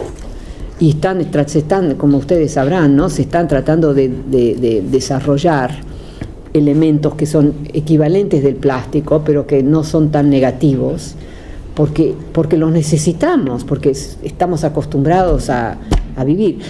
Llegará un mundo en 30 años, 40 años, cuando ya no hacemos estos edificios, ya nada, eso yo no lo sé, pero es una posibilidad, que realmente cambian las cosas. Eso es muy difícil de establecer.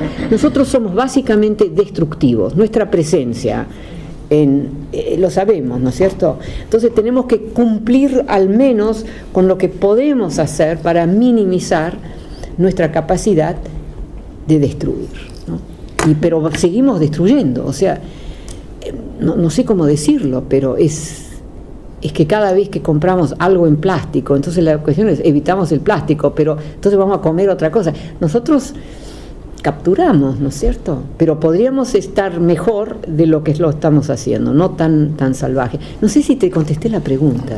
Me canté un tango, creo, un poco. Sí, bastante. Yo me la pregunta, ¿no? de cómo hacer cambios para cerrar ciertas empresas que es necesario, evidentemente, ¿no? Que no son necesarias en lo que producen y que generan muchísimos problemas, incluso directamente a la salud de las personas que viven alrededor de esa empresa, pero que no existe ninguna alternativa a día de hoy, ¿no? De cuándo hacer la transición ecológica, hacerla a pesar de esas personas.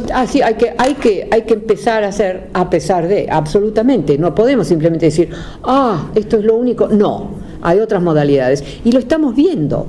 Hay mucha gente ahora que está construyendo sus propios pequeñas cosas para partes de lo que necesitan de comida, etcétera. O sea, algo está pasando, algo está cambiando y tenemos el reconocimiento de lo que decís, ¿no es cierto? Que no podemos seguir así. O sea, eso está cambiando y mismo las grandes empresas están cambiando esas cosas porque saben que no. Bueno, pues ya pero es problemático. Pero sí. No, ya no hablo. Bueno, por un minuto no voy a hablar, digamos así, ok. Para ir terminando, Natalia, si quieres decir alguna...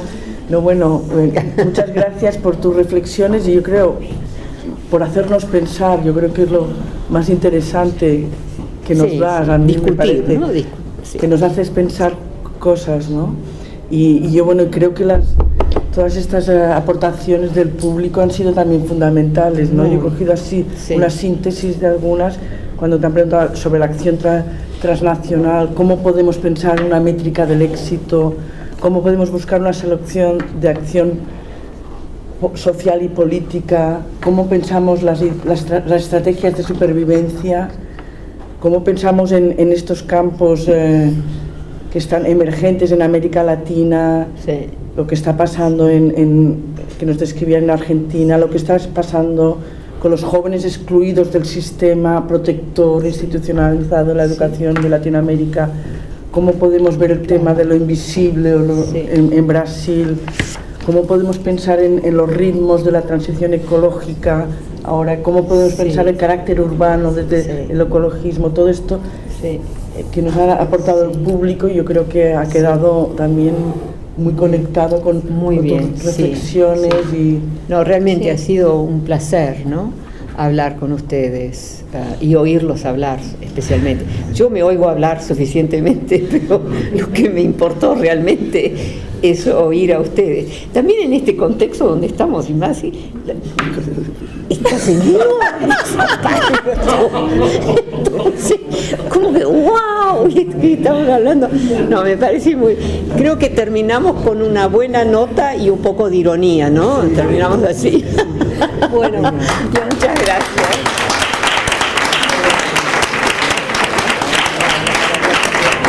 Bueno, pues agradecerle muchísimo tanto a Saskia como a Natalia, ¿no? Este debate. A mí me ha quedado una idea que no, lo siento, pero quería compartir.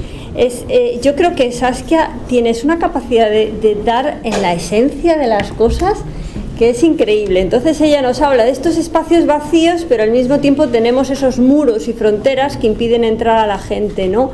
A esos espacios vacíos, lo cual creo que nos da también que pensar. Esas generaciones que son imprescindibles, por un lado esas jóvenes ecologistas, pero por otro lado la abuela de nuestro amigo que está ahí sentado, ¿no? De la novia. La abuela de la novia, de nuestro amigo. La abuela de la novia. ¿Dónde está la abuela de la novia? Que son los contenedores del saber.